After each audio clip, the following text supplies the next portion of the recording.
what I know to be true as a queer and trans podcast host. Queer and trans people simply wish to exist and survive into old age. Politicians will never successfully outlaw us. We are so much bigger than our trauma. Community is what heals us. We're simply asking for respect. Coming out isn't always the right way for everyone. Life is better for us when family and friends commit to their own inward work. Embodying your true self is always possible. Welcome to Queer Storytime, the podcast. This is a brave space for sharing queer and trans stories of radical affirmation, acceptance, empowerment, and healing. I'm your host, Stevie Inghram, and I so look forward to you being here. If you haven't done so already,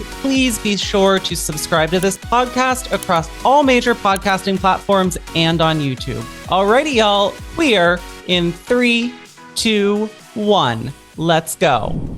Happy Pride to all the dolls, gays, theys, and beyond. Queer Storytime is about to amp it up, bitches, as I have recently received a new Shure microphone. So you'll be experiencing more optimal audio on this podcast, which I'm super pumped about. That aside, welcome to the first Pride 2025 episode, and also welcome to episode number 25 of Queer Storytime, the podcast. Now that we've officially released episode 25, this episode seemed like the perfect opportunity to share and reflect on the last year and a half of offering this podcast. I've already shared this reflection as a blog post on my new website, futuredrstevie.com, which is also where the new home of QST is located.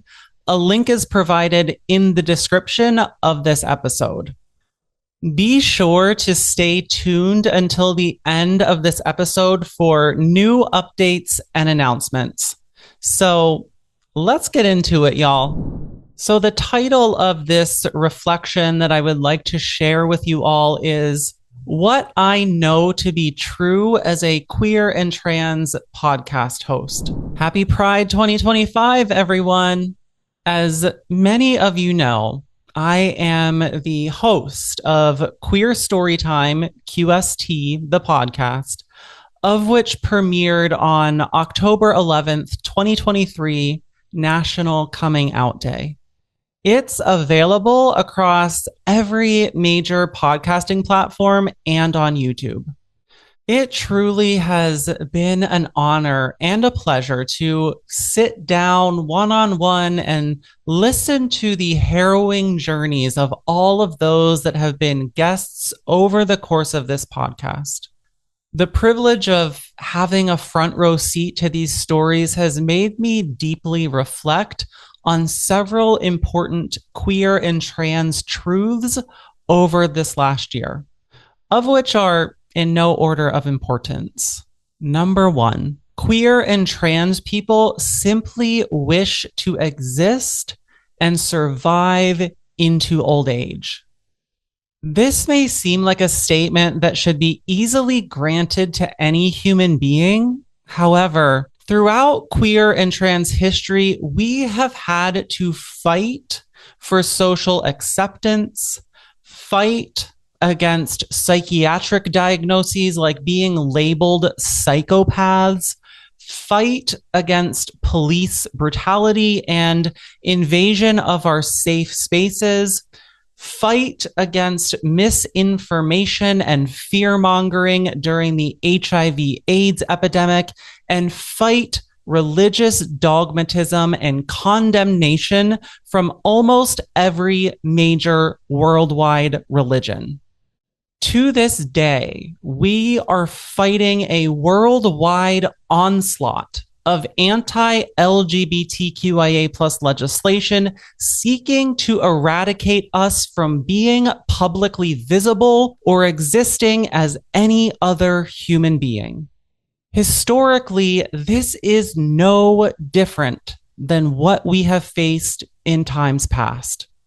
Just as every human being deserves a right to fresh air, water, food, access to education, and all of the other necessities of living on this planet, so too does each and every single one of us deserve to live into the truest expression of ourselves without threats of ongoing violence or moral outrage by those who seek to destroy us. Queer and trans people simply want to live at peace in our bodies, have the autonomy to be as we are, and live a long, prosperous life well into old age. This is all we were ever asking for. Number 2, politicians will never successfully outlaw us. Queer and trans people have existed and persisted since time immemorial, regardless of the atrocities we've faced and continue to face at present. We have resisted oppressive efforts by extremists for nearly 1 century. Across both social media and dominant social and political narratives, you hear many ask, why do you have to shove it in everyone's faces? The proverbial it in that question specifically refers to one's queerness or transness. The perspective of which this question arises does not account for the fact that every single queer and trans person here on planet Earth grew up in cultures and societies worldwide dominated by the presence of compulsory cisgender heterosexuality. Given this, queer and trans people grew up in a world where we had very little representation of anything outside of these established norms. Rough estimates point to the fact that approximately 10% of the global human population identifies as gender and sexually expansive, LGBTQIA+. Thus, here we have a dominant group of people, those that are cisgender and heterosexual, seeking to outlaw a much smaller population of human beings that subvert expected norms of gender and sexuality. This is what white supremacy looks like for those that are not familiar. Our current political situation is the equivalent of a gang of childhood bullies beating up the one boy who they perceive to be too feminine, or the one girl who they believe to be too masculine, the disabled person, or the person's skin they deem to be too dark. This is a much greater reflection of the fragile and insecure minds of the politicians we elect than it is on any oppressed group of people. The problem is the way you live your life and the narratives you teach your children about gender and sexuality either perpetuates this supremacy or seeks to end it. You have a choice. Number 3, we are so much bigger than our trauma. From my own personal experience and through being witness to the healing journey taken by all of the guests on QST, I know that the totality of our lives is so much more than what happened to us. Of course, this does not negate the physical or emotional pain that we've experienced throughout life or what it has taken for us to come out on the other side. What this does point to is that there is a light within each of us conspiring for not only our survival, but for our ultimate good. Since I'm being a little spiritual here, let me get into a little science too. Modern science acknowledges that even though traumatic events do have the capacity to disrupt and thus dysregulate the functioning of the human nervous system, ultimately, our brain and nervous system is neuroplastic. No, I'm not saying our brain is made of plastic. Side note, now microplastics are being found in brain tissue. I digress. Neuroplasticity means that the human brain has the capacity to evolve beyond prior states of being. Thus, we have the capacity to form new pathways and new connections beyond that of old ones. This is the good news. Even though things may seem difficult, change, transformation, and healing is always possible. The queer and trans community shows evidence of this every single day, despite all of the odds against us. Number 4, community is what heals us. The number one realization among nearly all QST guests has been that finding community and connection among like-minded individuals or among those with similar lived experiences has been one of the most significant factors in their healing and transformation. As humans, community has the unique capacity to take us beyond ourselves, beyond all of our pain, hurt, trauma, and stigmatization.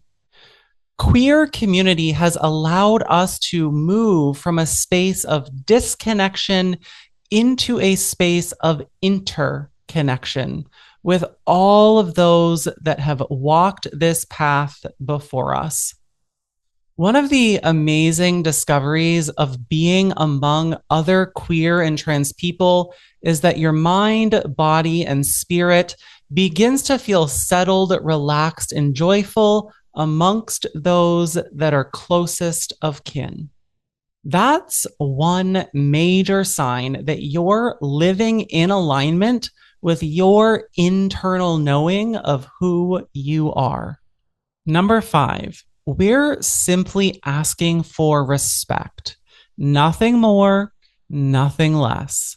All that queer and trans people are asking for is to be respected for who they tell you they are, not how you perceive or assume us to be.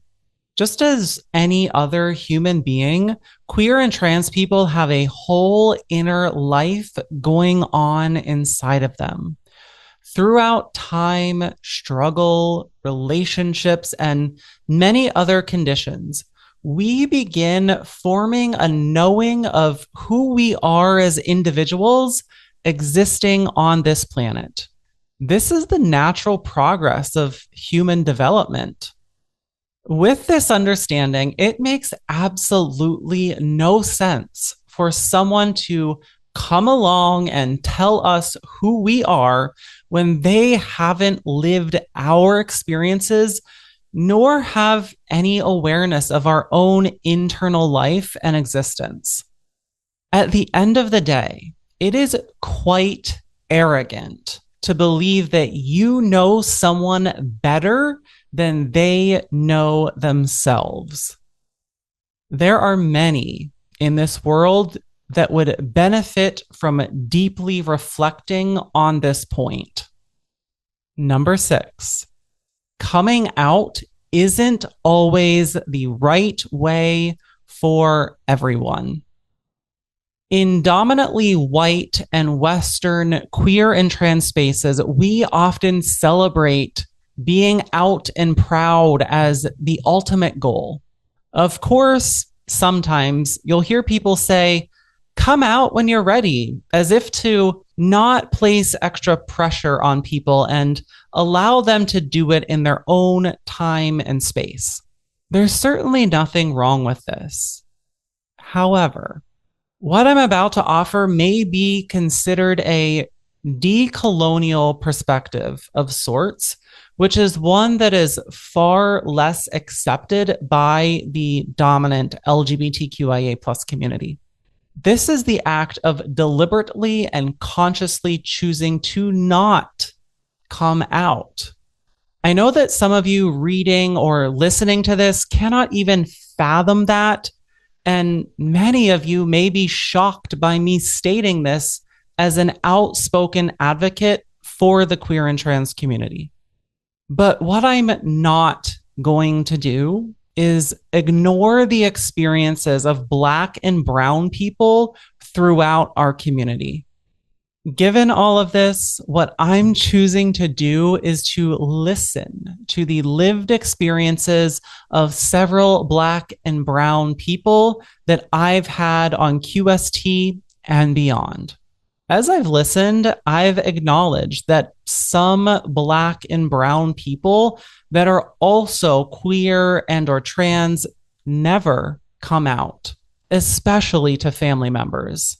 For those of European descent, including myself, it's all too easy to chastise them for not being brave or not trying to advocate for themselves or not attempting to change the conditionings of their culture. Let's not forget, it was indeed European colonialism that forced rigid gender and sexual norms on many indigenous countries globally.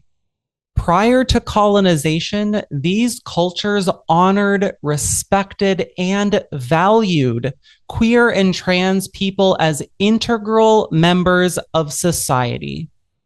As Westerners, our way isn't always the right way. And there's plenty of history to show us that truth. This is where I think many of us can arrive humbled and allow fellow self-determined adults to make important decisions about how they navigate their own lives without projecting our biases or ideals onto them. We should support them whether they are out or not. Number 7, life is better for us when family and friends commit to their own inward work. Much like the uncovering that many queer and trans people have to do to embody a more authentic expression of themselves, we thrive most when those around us actively commit to their own inward work. The fact is that all of us as human beings were raised with particular assumptions about gender and sexuality, whether subtle or overt. Each and every single one of us grew up contending with societal, familial, and religious expectations, as well as other factors, whether we were conscious of them or not. In bringing these expectations into conscious awareness, we are not asking you to question the narratives of which you were raised so that you yourself become queer or trans. We're doing so because actively questioning the narratives of which you were taught when you were younger not only allows you to discover greater truths and freedom in your own life, but it allows us to find greater freedom and joy in our lives as queer and trans people. This is about expanding our awareness beyond the rigid notions of which we were raised to believe and recognizing that there are other truths and experiences beyond those. Tuning into this is a win-win for all of us. Number 8, embodying your true self is always possible. No matter your age and no matter your gender identity or sexual orientation, embodying your true self is always possible. This message extends far beyond the queer and trans community into all of humanity. It is possible for all of us to become a more fully expressed version of ourselves, even if you are cisgender and heterosexual. Many of us have ways in which we are living out of alignment. We often have that subtle voice within yearning for us to pay attention. If that's you, I encourage you to lean into that. This, in fact, is the gift that queerness and transness offers the world.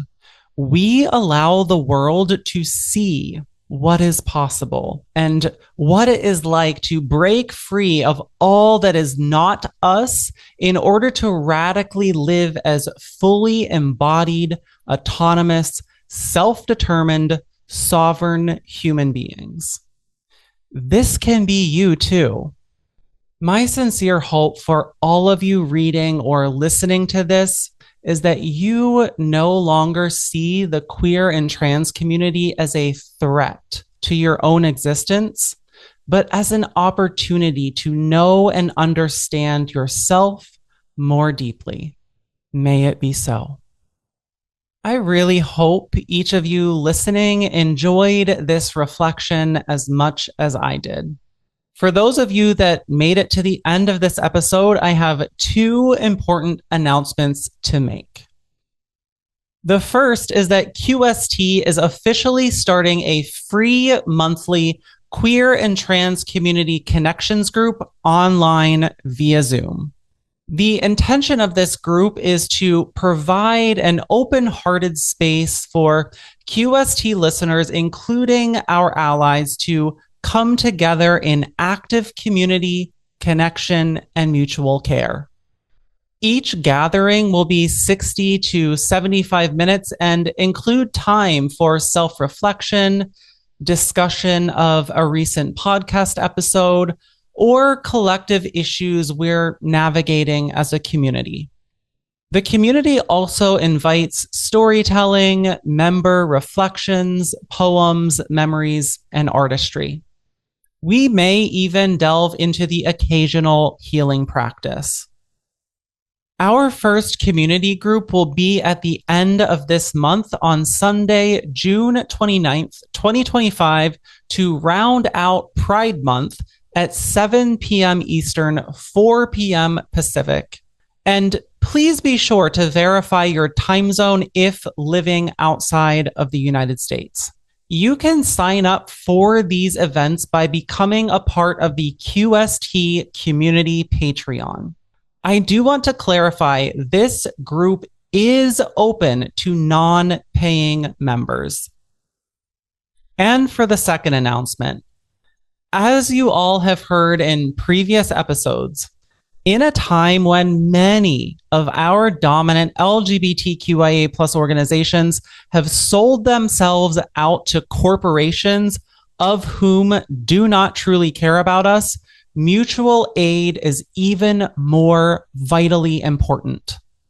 This Pride, I've officially launched the Rainbow Care Fund by our new collective called Queer Trans Thriving Mutual Aid, which has a new home on GiveButter, a fundraising platform for nonprofits or mutual aid collectives. Rainbow Care Fund, as sponsored by Queer Trans Thriving, is an extension of QST's mission to promote radical affirmation, acceptance, empowerment, and healing through the sharing of stories. This is the first campaign of Queer Trans Thriving, and the entire intention of this collective is to help those within the LGBTQIA plus community facing significant barriers to accessing gender and sexually affirming care services that are delivered in a holistic manner. Given ongoing marginalization and discrimination, financial hardship, and systemic neglect, gaps in access to holistic care have left many in our community without the support they need to truly thrive.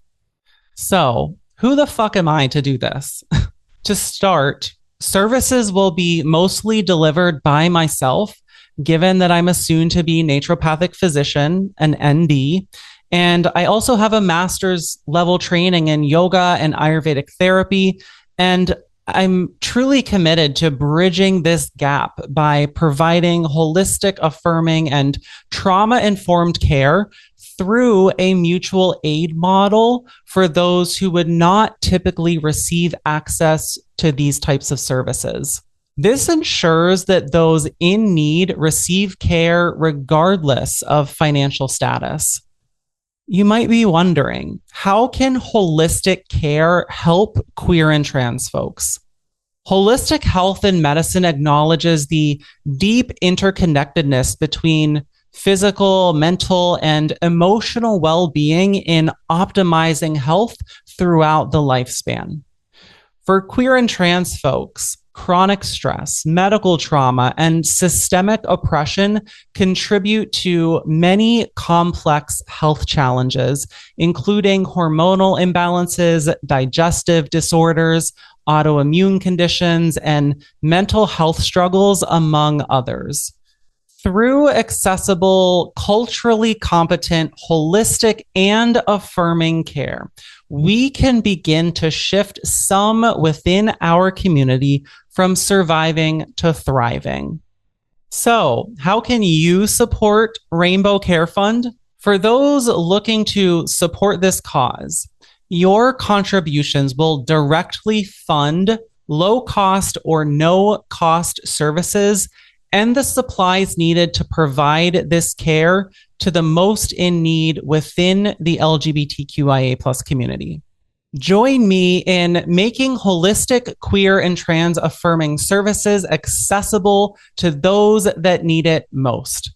Your solidarity and generous contribution helps build a stronger, healthier, and more empowered LGBTQIA plus community.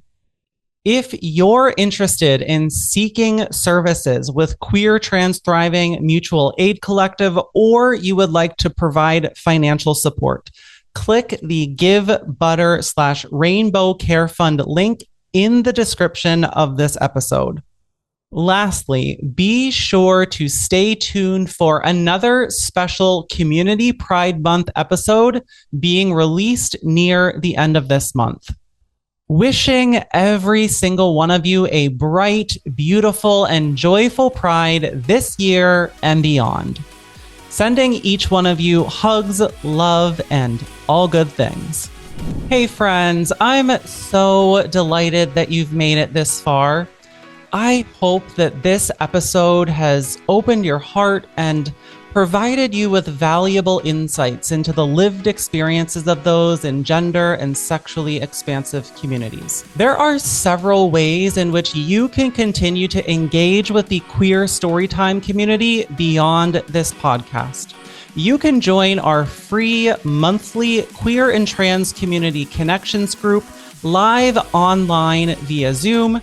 You can also join the QST Community Patreon as either a free or paid member. Lastly, if you do have the financial means, you can donate to the Queer Trans Thriving Mutual Aid Collective that seeks to provide holistic, queer, and trans affirming health services to those most in need within our community. Links to our community can be found in the description of this episode. From the bottom of my queer heart to yours, I'm sincerely grateful for you tuning in to Queer Storytime, the podcast.